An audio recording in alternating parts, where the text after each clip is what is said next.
ntugahagarike gukura, kubera ko iyo uhagaritse gukura bizana amasanganya mu buzima bwawe no mu bujejwe bose. Turabe intambamyi zitubuza gukura. Intambamyi nkenya zitubuza gukura ni ukwibaza ko utagikeneye gukura.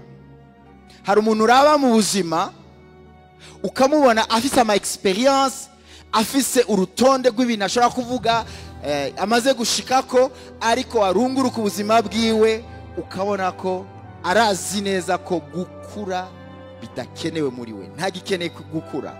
Intambamyi ya kabiri, kwibaza ko gukura vyikora. Hari umuntu abazi ngo gukura ni ngombwa, ariko ntamenye ngo umuntu akura ryari, akuzwa n'ibiki, akaba avuga ati mbo ko navutse ntegezwa gukura. Oya, gukura ntivyikora. Intambamyi ya gatatu, kutagira integuro yo gukura. Twese ngaha tubundanye integuro z'ibyo dushaka gushikako, ariko muri zo nteguro zose Imana izirungurutse, canke woha mugenzi wawe ngo abone plan d'action y'ubuzima bwawe, nta jambo gukura ririmo.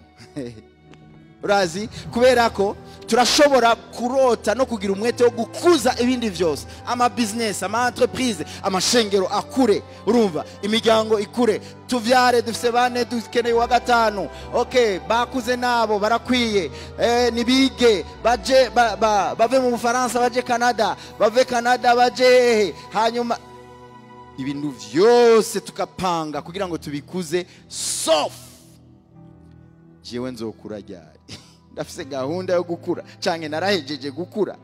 Kuko iyo ufise integuro yo gukura ubaho ubuzima bwo guhinduka umunsi ku munsi.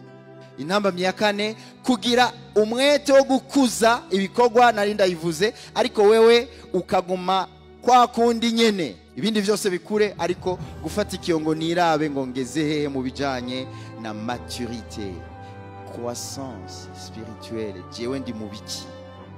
Mu rukurikirane rw'intambamyi hari ikindi cyiyumviro caje, umuntu wese arafise intege nke yiyiziko canke abandi bamuziko bisaba kwahinduka. Biragoye kwiyumvira ngaha, kuko umuntu wese ni mwiza mu maso yiwe, umuntu wese ni ntungane mu maso yiwe. Abandi nibo banyamafuti, abandi nibo badakwije mu mutwe, abandi nibo bataroranye ibintu. Nizo ntambara twamamo mu ngo. Ntawemera ikosa agiwe, kandi si twe ba mbere, kubera manque ya maturité. Imana ije gutunganya no gukemura ikibazo cyabaye hagati ya Eva na Adamu. Bose nta numwe yamanitse ukuboko ngo avuge ati ni jewe mubi, byarangiriye ku nzoka. Ico ni ikimenyetso cy'ubwami. Kwemera ko ari ikintu wononye si faiblesse, si intege nke. Kwemera ko hari ikintu utaroranije neza ni ikimenyetso cyo gukura.